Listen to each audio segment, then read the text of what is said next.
আমাদের সৃষ্টিকর্তা স্বয়ং মহাদেব, যিনি আমাদের ভাগ্য লিখেছেন, তার ভাগ্য কে লিখেছেন? তার সৃষ্টিকর্তাকে। কিভাবে তার সৃষ্টি হলো জানেন কি? বলা হয় যে ভগবান শিব এমন এক শক্তি যার আদিও নেই আর অন্তও নেই, যে সকল প্রকার শক্তি যার কাছে হার মানে। এখন প্রশ্ন, ভগবান শিবের জন্ম কোথা থেকে? ওনার মাতাকে? উনি কাদের পিতাইকে? কাদের শিক্ষা প্রদান করেছিলেন? ভগবান শিবের সম্পর্কে সকল প্রকার প্রশ্ন আছে এই ভিডিওর মধ্যে।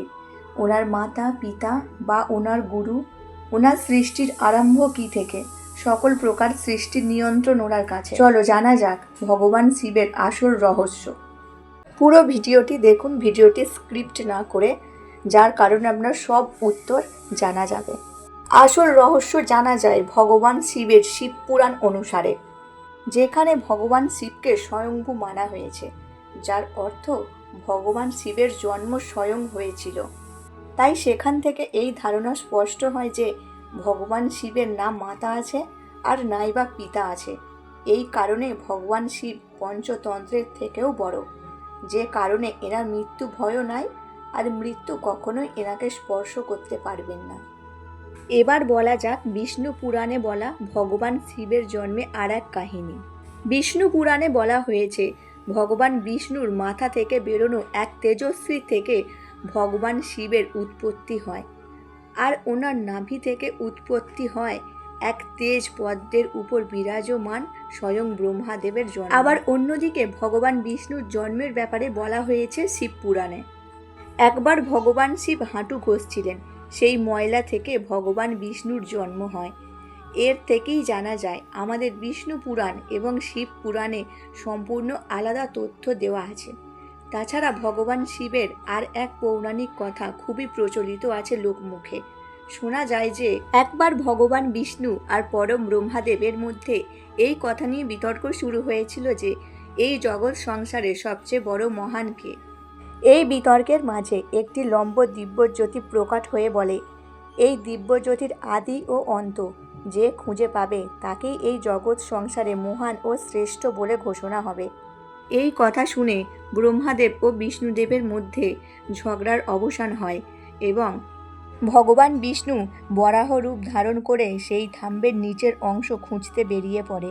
সেই সঙ্গে ব্রহ্মাদেবও একটি পাখি রূপ নিয়ে থাম্বের উপরের অংশ খুঁজতে বেরিয়ে পড়ে।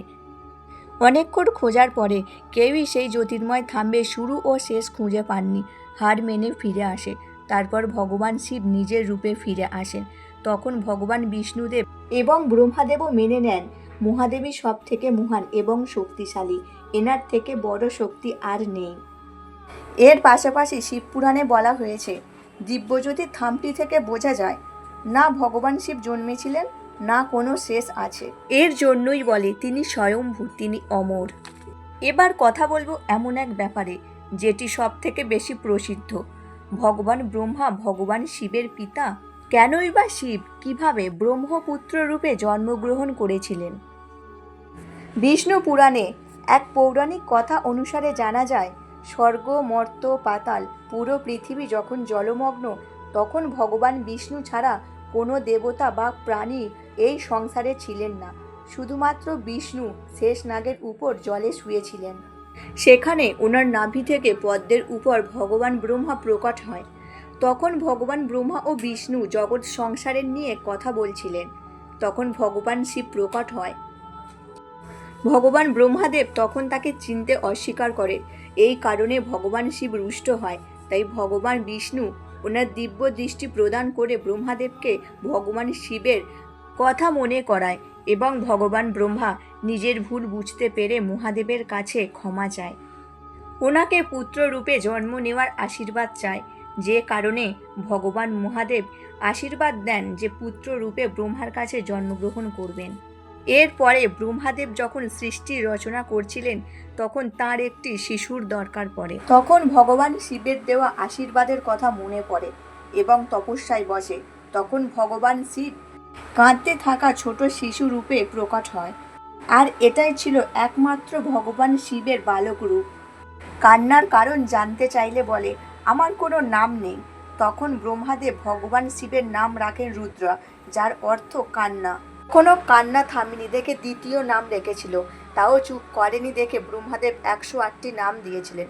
শিবপুরাণ অনুসারে এই নাম পৃথিবীতে লেখা হয়েছিল।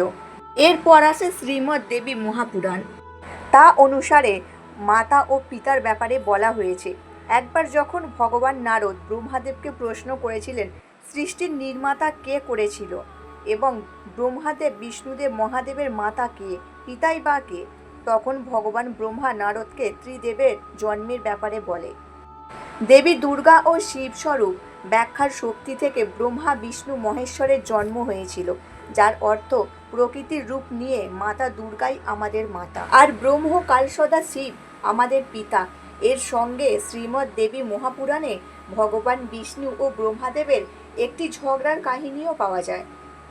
ভগবান বিষ্ণু ও ব্রহ্মাদেবের ঝগড়া হয় এবং ব্রহ্মাদেব বলেন সৃষ্টির রচয়িতা আমি, তাই আমি প্রজাপতি। যার উত্তরে ভগবান বিষ্ণু বলেন আমি আপনার পিতা, কারণ আমার নাভি থেকে পদ্ম বেরোনে, তার উপর জন্ম আপনার। ধীরে ধীরে বিতর্ক বাড়তেই থাকে। বিতর্ক শুনে শিব ওখানে পৌঁছায় আর বলে পুত্র, আমি তোমায় এই সংসারকে বানানো ও সামলানোর কেবল দুটি কাজ আমার 5টি মুখ আছে। একটি মুখ থেকে আকার, দ্বিতীয় মুখ থেকে উকার, তৃতীয় মুখ থেকে মুকার, চতুর্থ মুখ থেকে বিন্দু আর পঞ্চম মুখ থেকে প্রকট হয় বিন্দু। এই 5টি একসঙ্গে মিলিয়ে দেখা যায় ওম তৈরি হয়, যেটা আমরা সবাই ভগবান শিবের মূল মন্ত্র হিসাবে জানি।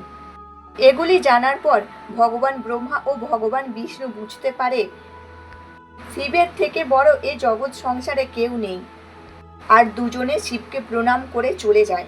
এরপর জানা যায় ভগবান শিব কার কাছে শিক্ষাপ্রাপ্ত করেছিলেন। ভগবান শিবের স্বয়ং গুরুকে, এই জগৎ সংসারের গুরু যিনি, তিনি এই সংসারের গুরু শিষ্যের পরম্পরাকে শুরু করেছিলেন।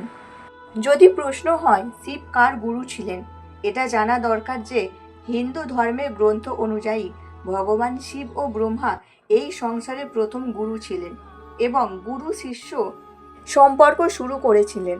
যেখানে ব্রহ্মদেব তার মানসপুত্রকে শিক্ষাদান করেছিলেন, ওখানেই ভগবান শিব নিজের জ্ঞান 7 শিষ্যকে দিয়েছিলেন, যার অর্থ ভগবান শিব 7 শিষ্যের গুরু ছিলেন। আর এই 7 জন শিষ্যকে আজকের সময়ে সপ্ত ঋষি বলে মানা হয়। ভগবান শিবের এই কাহিনী কেমন লাগলো? ভালো লাগলে প্লিজ সাবস্ক্রাইব করুন।